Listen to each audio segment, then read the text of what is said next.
Les amis, on n'attendait pas grand chose de ce match, finalement on aura appris que les remplaçants du FC Barcelone méritent d'être remplaçants.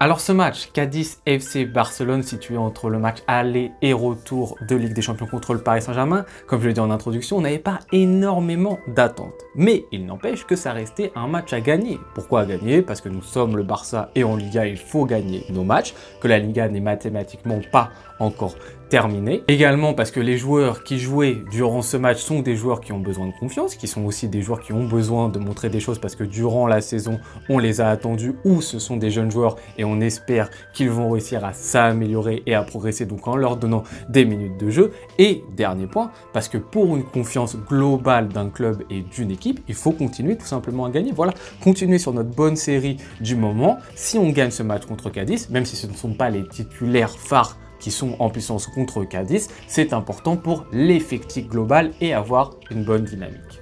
Et on arrive donc sur ce match avec un 11 très remanié de la part de Xavi et on regarde quelques postes et on se dit on va s'intéresser, se focaliser sur certaines choses plus que sur d'autres. Moi, ce qui m'intéressait principalement, c'était Oriol Romeu, par exemple, qui est un des derniers numéro 6 qui nous reste et on le sait, contre le Paris Saint-Germain, on n'aura plus de numéro 6, Roberto n'est pas là, Christensen n'est pas là. Donc bien évidemment que Oriol Romeu, depuis le début de la saison, on sait que c'est très compliqué, mais on se dit pourquoi pas, on sait jamais. Donc on va scruter. Vitor Roque, positionné en tant que neuf, très intéressant aussi. On sait qu'il n'y a pas Lewandowski parce qu'il est suspendu, il n'y aura pas ce poids sur ses épaules. Il débute, on attend de voir s'il y a une progression, on se dit ça peut être intéressant. Où est-ce qu'en est Vitor Roque? Intéressant d'analyser cela. Et enfin, surtout, Joao Félix pour ma part, que j'attends sur un match un petit peu à l'extérieur comme ça, contre une équipe de deuxième moitié de tableau, contre une équipe qui joue le maintien. Je me dis ok, Joao Félix a fait une bonne performance, une bonne rentrée contre le PSG. Là, je l'attends sur un match comme ça, à l'extérieur, un petit peu difficile, un petit peu tricky. Va-t-il justement mettre de l'intensité, ce qu'on lui reproche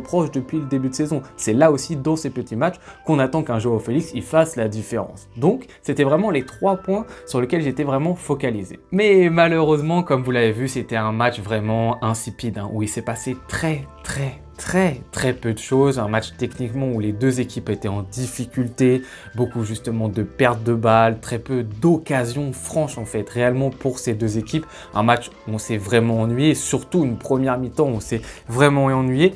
Et du côté du FC Barcelone, j'ai envie de dire, il y a eu des défaillances. Niveau individuel, c'était très compliqué. Ces défaillances individuelles, elles s'expliquent parce qu'on avait une équipe remaniée. Donc forcément, quand tu as une équipe qui ne se connaît pas du tout, qui n'a pas beaucoup de repères à jouer ensemble, oui, individuellement, tu sous-performes, tu ne réponds pas présent. C'était un peu l'excuse pour se dire, ok, c'est normal que ça soit compliqué. Maintenant, il y a eu des sous-performances individuelles qui sont plus marquantes que d'autres. En tout premier lieu, tu as les jeunes qui étaient ce soir Cubarsí, Héctor Fort, Fermín López et Vitor Roque. Alors Cubarsí, lui, a très bien performé. C'est l'un des seuls joueurs, selon moi d'ailleurs, qui a performé les 90 minutes du côté du FC Barcelone.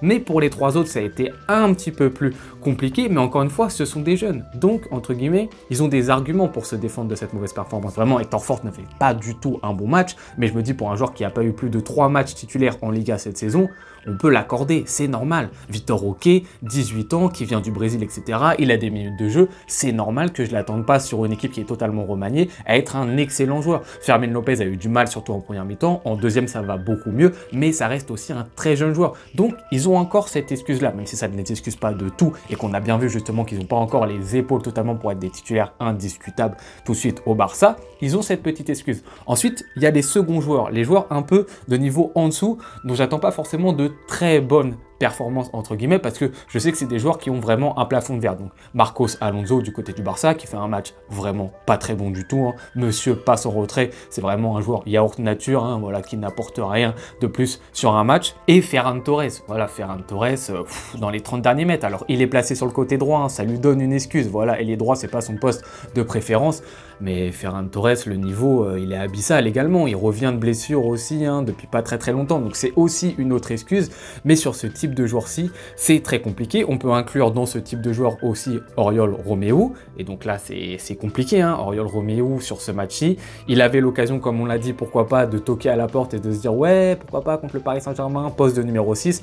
Là, il a une nouvelle fois montré que le petit, il n'était pas du tout prêt. Mentalement, il a fait une interview il n'y a pas longtemps, justement, pour dire et raconter son désarroi du côté du Barça. Je pense qu'au niveau de la qualité intrinsèque du joueur, mentalement, il n'y est plus du tout au club. Et enfin, il y a la dernière catégorie de joueurs, ceux que j'attends vraiment parce qu'ils ont un très fort potentiel, parce qu'ils ont une valeur marchande, parce qu'ils ont des attentes, parce qu'ils ont des supporters qui demandent d'avoir plus de temps de jeu, parce que ce sont des joueurs qui sont en sélection nationale depuis plusieurs années. Et dedans, je peux mettre Joao Félix. Alors, Joao Félix, vous allez me dire, il a marqué son but, il a marqué le seul but du match, d'ailleurs superbement bien, avec cette bicyclette. Il fait à un moment une très bonne passe aussi à la 43e minute de jeu pour Sergio Roberto qui va ensuite décaler Fermin Lopez. Je ne sais pas si vous vous souvenez de cette action. Ensuite, en deuxième mi-temps, il y a un poteau pour Joao Félix également.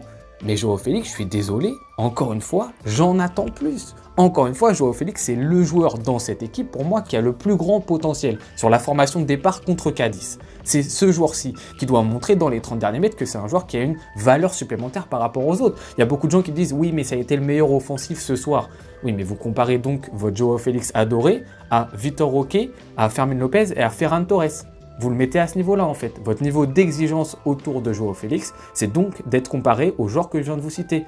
Si c'est le joueur qui prétend être, si c'est le joueur qui est celui que vous prétendez qu'il soit, je suis désolé, contre Cadiz, tu dois montrer plus de choses. Tu dois gagner plus de mètres ballon au pied, tu dois faire plus de passes intéressantes, tu dois avoir une meilleure conservation de balle, tu dois être meilleur, tu dois être plus libre entre les lignes, tu dois être meilleur, faire une meilleure performance globale. Oui, sur certains à-coups, Joao Félix est intéressant, mais je suis encore une fois désolé. Si vous, pour vous, là, ce qu'il a affiché ce soir, c'est suffisant, si ça, c'est votre attente, ok, c'est bien pour vous, mais moi j'en attends beaucoup plus de la part de Joao Félix. Il met son but, merci encore une fois, c'est bien. Et encore une fois, il a fait une très bonne entrée contre le Paris Saint-Germain.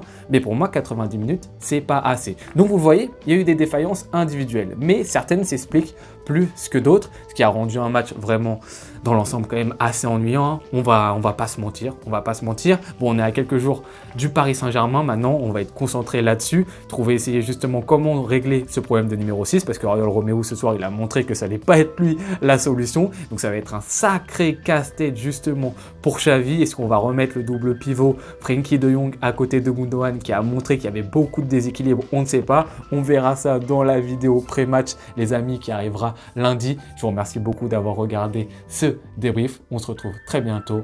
Bonne journée ou bonne soirée en fonction de quand est-ce que vous regardez la vidéo. Ciao.